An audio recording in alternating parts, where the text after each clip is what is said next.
A vida é uma novela? Com Eu certeza. escrevi um texto, Sim, mas eu na quero analo- contar. Eu quero lá na- contar isso ao Lá vivo. no seu Analogias e Na Analogias Crônicas. e Crônicas está lá. A vida é uma novela. Uhum. Eu vou tentar contar essa história. Você me ajuda? Te ajudo? Me ajuda a completar? Então, o que é? A vida é uma novela. A vida é uma novela, é uma grande novela. Então, imaginamos o seguinte: antes de nascer, nós fizemos um projeto de vida.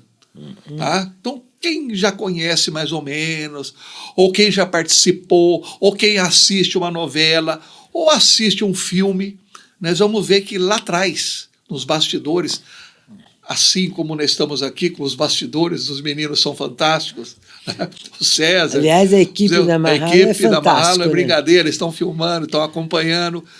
Estão nos corrigindo, Existe uma né? produção, existe uma produção por tudo que nós estamos fazendo aqui.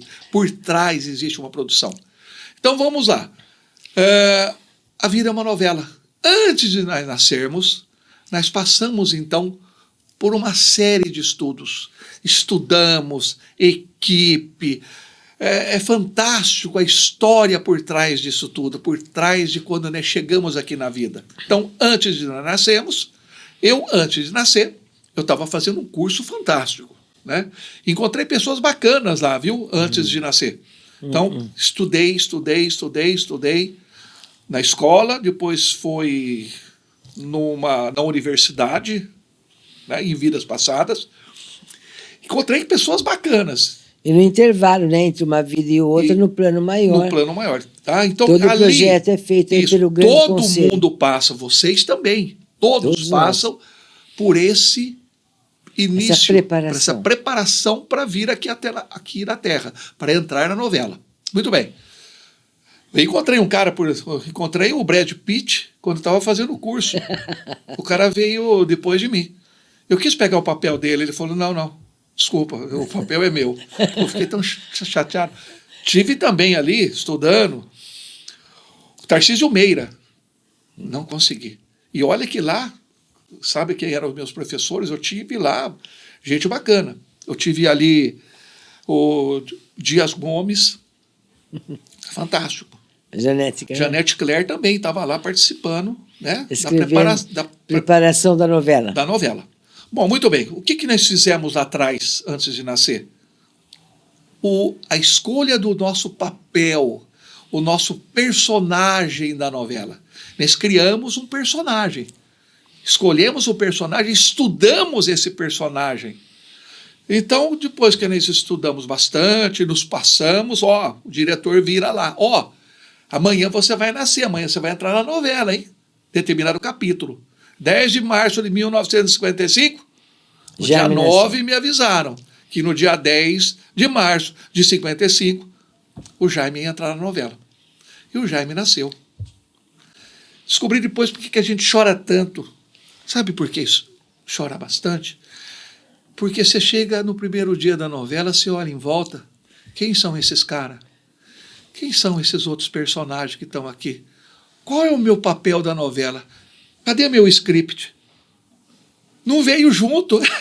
Eles deixam guardado com eles. Eles não dão o papel da gente. Está guardado no coração. Está guardado no coração. Tá? Isso. Então, a gente entra nesse primeiro capítulo e começa, então, a vivenciar esses capítulos da novela. Um entra antes, outros entram depois, mas nos reunimos nessa grande novela, nesse capítulo do dia X, tal. Essa novela é antiga, né? Essa novela vem de muitos séculos, muitos milênios. Mas no dia 10 de março de 55 foi o dia que eu entrei nesse capítulo. E comecei, então, a vivenciar e encontrar encontros e reencontros. Pessoas, papéis. Mas como é que a gente vai vivendo nisso? Como é que a gente sabe o nosso papel? O que eu vim fazer aqui nessa vida? Estudei tanto e não trouxe nada, não trouxe um papel. Como é que eu sei? Como é que eu vou viver? Como eu vivo o meu personagem nessa novela? Viemos com personagem. Eu sei que eu estudei. Eu sei que antes de eu nascer, eu criei um personagem, eu criei o meu papel. Nunca entendi isso. Você sabe quando eu entendi isso? Quando eu conheci você. Quando eu conheci você. Porque quando a gente nasce, a gente já tem esse projeto pronto. Pena que eu não te conheci logo no segundo dia de nascimento. Me pouparia muita coisa. Né? Que cada um de Traduza nós... para mim. Traduza para mim. Sim, na realidade, nós estamos numa roda de samsara, né? No nasce, renasce, em busca da nossa evolução, em busca da nossa elevação espiritual. Então, antes de nós nascermos, nós nos reunimos com o grande conselho kármico, né? E aí o grande conselho passa um filmezinho, né? Passa um filme. E nesse filme nós vamos lá, nas vidas passadas. E nós lembramos que, puxa vida, dessas 9 sabedorias, 22 conhecimentos, 81 posturas, 11 corpos que nós temos que desenvolver para chegarmos na 5ª dimensão, eles levantam quais deles você aprendeu, quais deles você está fluente, quais que não. E aí se traça uma jornada terrena. Nessa jornada terrena, nós somos colocados no país, na família, no sexo, na situação, nos encontros, desencontros, que vão nos levar, impulsionar a aprendermos aquilo que viemos aprender naquela nossa missão. Então, quando nós nascemos, nós trazemos um projeto, trazemos uma missão, trazemos um caminho de vida traçado. E às vezes nós nos perdemos porque saímos da conexão com o nosso eu, com o nosso coração. Aí vestimos roupagens diferentes, né? Somos o palhaço vestido de médico, somos o médico vestido de advogado, trocamos roupagens, fazemos uma confusão danada, mas na realidade tudo tem um propósito. Então tudo que vai acontecendo é para nos colocar no nosso papel, na nossa roupagem, no nosso caminho. Mas tudo que nós vamos vivenciando tem um propósito, tem um aprendizado. Então, quando nós nos encontramos, a única coisa que eu fiz, e é o que eu faço no meu trabalho, e nada mais do que isso, é relembrar a pessoa o seu projeto de vida. Relembrar, porque você trouxe escrito, está no seu coração. Está gravado no seu coração. É que nós caminhamos desconectados com o nosso coração. Então vamos na profissão que ganhamos dinheiro, mas não tem nada a ver com a nossa habilidade, nosso dom de alma, não é? Encontramos com pessoas que são nossos ajustes kármicos e chamamos isso do grande amor de almas gêmeas, né? Então vamos fazendo alguns acertos, alguns ajustes, e quando nós encontramos a nossa... E o mais incrível é que, na realidade, quando nós encontramos com a nossa roupagem, que é, na realidade, esse seu momento de vida, Jaime, porque nesse momento de vida que você finalizou o 4º ciclo, finalizou o ciclo de ajustes, que você entra no ciclo da grande colheita, é o momento que a sua roupagem é devolvida. Então é hoje que você está, hoje que eu digo, de uns anos para cá, é que você está vestindo verdadeiramente a sua roupagem, não é? Agora que lhe é permitido. Porque como você fez mau uso de uma roupagem, aí você tem que aprender, arrumar, fazer algumas cirurgias, algumas coisas, para que essa roupagem caiba, como eu, como você, como todos nós. E quando nós nos vestimos com a verdadeira roupagem, é quando nós nos conectamos com a nossa missão, com o nosso propósito maior, que dá, então, o sentimento de felicidade interna, né? de realização. Então, na minha infância, por exemplo, eu nasci numa família de posses, uma família de industriais, fazendeiros, e minha mãe sempre me pegava no colo e me mostrava, você vai ser o herdeiro de tudo isso. Ela sempre falava isso. Pegava para minha mãozinha, tudo isso vai ser de você. Tudo isso nós estamos fazendo para você. Tudo isso você vai herdar, vai ser seu. Naquele momento, né, eu não tinha muita conexão com isso. Eu nunca valorizei muito, por algum motivo, então. Mas, na realidade, você teria que percorrer esse caminho, você teria que percorrer para aprender a humildade, aprender a se posicionar, o empoderamento do seu poder. Então foi de propósito isso. De propósito. Não tem, olha, se tem alguma coisa uma coisa que não tem erro, é pai e mãe. Se tem algo que não tem erro nessa vida, é o sexo que você nasce, não tem nada a ver com escolha sexual. Isso é uma outra coisa que não tem nada a ver, não tem nada de errado nisso absolutamente. O sexo, o corpo físico, o teu grupo familiar, não tem erro. Ok? Então você precisou vivenciar isso. Bom ou ruim? Bom ou ruim, porque não existe o ruim, Tudo é um aprendizado, Tudo é para o aprendizado. O papel, o personagem já veio para viver Exato. aquele grupo. E ali quantas coisas você aprendeu naquele mundo, Você aprendeu o que era o certo, o que era o errado, você aprendeu o valor do dinheiro, o valor da matéria, o como buscar tudo isso com ética, enfim, tudo isso, cada um de nós tem a sua história, Eu fui criada em colégio de freira interna dos 3 aos 14 anos, não é isso? Então teve aprendizado. Você queria ser freira, né? Queria ser freira. Então, eu queria ser freira. Você Meu acredita? sonho era ser freira. Ser freira. Mas a minha mãe espírita... Irmã Ingrid. Mas a minha mãe espírita, kardecista, falou não. E aí me tirou, e enfim, foi outro caminho. Mas tudo aquilo é um aprendizado. Não tem erro nessa vida. Tudo tem um propósito de aprendizado.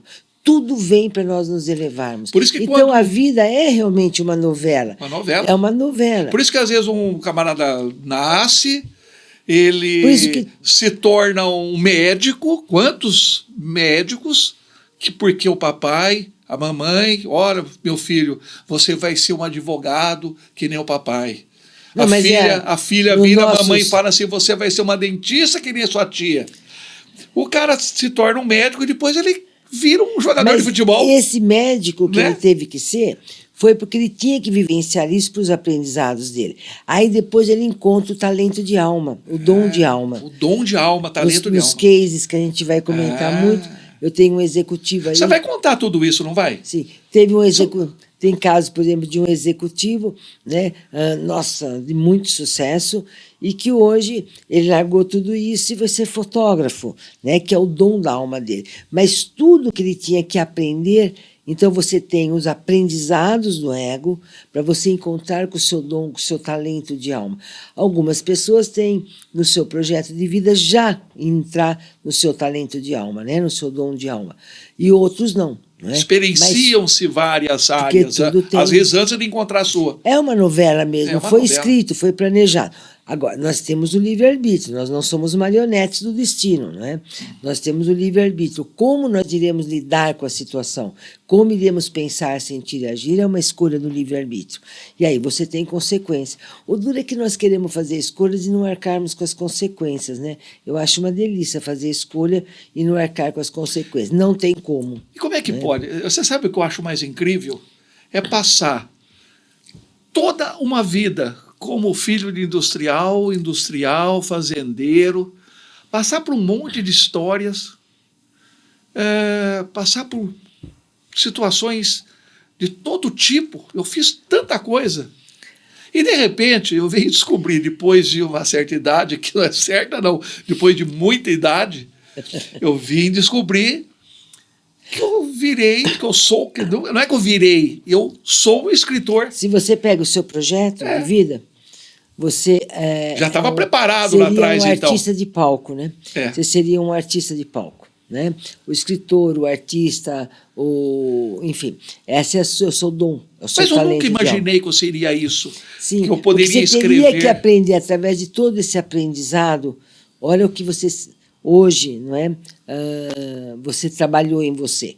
Então, hoje você pode ser esse inspirador, através do coração. Uma missão 9, um caminho de vida 6, e eu inspiro através do coração. Eu sirvo inspirando, não é pelo conhecimento, pelas faculdades pós e mestrado. Você vem inspirar através do seu coração. Isso acontece com qualquer pessoa. Todos acontece? Não, muitas pessoas não conseguem ainda, pelo nível de consciência, chegar, tomar a consciência da sua missão verdadeira, do seu propósito. Mas também não está errado, porque dentro do nível de consciência daquela pessoa, né, naquela existência... Ela veio para cumprir aquele papel, veio então. cumprir. Agora, nós saímos fora dos nossos papéis, infelizmente. Né? Nós temos muitas... A gente nasce com um projeto e, de repente, escorregamos, ou pelo ego, ou pelas ilusões... Ou pelas convivências, né? Pelo poder, pela matéria. O que mais corrompe o ser humano é o poder. Né? É o poder, entendeu? Então, aí a pessoa sai fora, cai. Então, quando ela faz o escorregão, né, ela arca com as consequências, tem que, depois, numa próxima existência, ter novamente essa oportunidade. Mas tudo leva a um crescimento, um pouquinho que seja, é um crescimento. Mas eu sempre quis ter poder, dinheiro, fama. Então, né? aí você aprendeu que você fez o mau uso do poder. Fiz né? mau uso do você poder. usou o poder a serviço do ego. E você teria que exercitar o poder a serviço da comunidade, do coletivo. E o preço é muito caro, né? O preço é caro. O preço é caro. Para quem está buscando a consciência. Para quem não está buscando a consciência, não tem o preço hoje, o custo hoje, porque a sombra está a serviço da luz, né? Entendeu? A sombra está a serviço da luz. Enquanto eu devia estar buscando a minha felicidade, a minha alegria de estar fazendo o que eu estou fazendo hoje. A primeira pergunta que o Conselho Kármico nos faz quando nós desencarnamos, primeiro eles dão um tempinho, né, para a gente tentar entender onde nós estamos. Depois que nós entendemos um pouquinho, nós vamos lá na reunião com o Conselho. Aí é coisa encrenca, né? Porque vamos ver o que você fez, você fez com a bênção da vida, com a oportunidade dessa jornada terrena, o que você fez com você, por você, para você.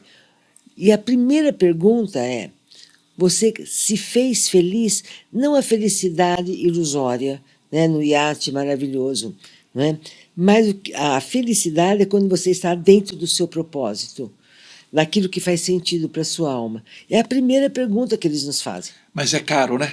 É caríssimo. Essa consciência é muito cara, né? As pessoas... e tem um preço. É o processo iniciático que todo mundo fala. Ai, que gostoso, estou no processo iniciático. O processo iniciático significa você enxergar a verdade, enxergar a verdade de si mesmo, da vida do outro. Né? Então, mas por ser isso muito caro, por ser o preço ser muito elevado, e os ego, testes serem muito pesados, a maioria das pessoas, elas... Porque, veja, se torna uma vida difícil, né? Pesada. Porque muitas vezes, para você enxergar a verdade, você tem que ter muita coragem. Porque é mais fácil, né, você ficar na miopia emocional. Né? Eu enxergo o que eu desejo, eu enxergo que... Miopia emocional. Então, eu enxergo com a miopia emocional, eu enxergo o que me convém, enxergo aquilo que eu quero enxergar. Né? Então, quantas pessoas enxergam o parceiro ou enxergam o exercício do poder naquilo que eles querem enxergar. E aí vem a frustração, né? Bastante grande. Né? Então, eu acho tão interessante, né? Por isso que nós temos sempre conversado sobre isso. Você já atendeu algumas dezenas de milhares de casos do que nós estamos conversando aqui. E todo tipo de situação, todo tipo de pessoas, há mais de 40 anos você faz isso. Você não concorda que eu sempre estive certo? Que você deveria passar isso, transformar todo esse conhecimento que você tem, e você não para, né? Você veja, na realidade, é assim, se eu estou atendendo uma pessoa, ou se eu estou atendendo 100 pessoas, né, dá na mesma, energeticamente falando, vai parecer estranho isso. Mas quando você passa, quando você troca, porque não é eu passar nada, né? Nós aprendemos juntos. Eu com o cliente, eu nessa conversa, aprendemos juntos, né? Nós aprendemos juntos. Os dois crescem, né? Mas quando você passa para uma pessoa, na realidade somos todos um. Né? O que é passado ali, o que eu aprendo, o que o outro aprende, todos estamos recebendo essa centelha. Então, existe uma coisa que é muito semelhante, é muito mas igual. você poderia passar isso para Sim, muito mais pessoas. Sim, com certeza. Como é que eu sempre discuti isso com você, que veio você passar isso para uma pessoa, um ensinamento para uma pessoa, você transformar esse ensinamento, é o que você vai fazer agora, né? Sim. Que são os cases. Os né? cases. Os cases, os casos. Você conta uma situação de uma pessoa, aquela situação vai servir para serve centenas de para todos nós, É. né? Que cada um que aprende uma coisa, a humanidade tem oportunidade. Somos todos um mesmo. Dá um exemplo, por exemplo, de uma pessoa de empresa. Tem as áreas que eu falo: amor, saúde e dinheiro. Então, dá um exemplo de uma pessoa que está hoje numa situação difícil dentro de uma empresa, dentro do trabalho, ela está perdendo, ela está deficitária. O que você falaria? Aí é muito individual, porque depende muito do projeto da pessoa, né? Agora, a maioria, vamos dizer, a maioria, não todos, né?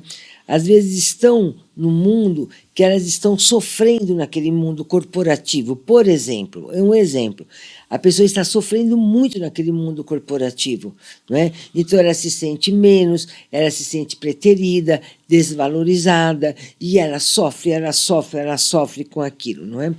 Na realidade, a partir do momento que há um sofrimento, porque você tem pessoas no corporativo que estão vestindo aquela roupagem, elas conseguem lidar com aquilo com felicidade. Agora, a pessoa sofre e permanece. Já está mostrando que ela está fora da sintonia dela. Não é nem mais, nem menos, nem certo, nem errado. Ela está fora daquela sintonia.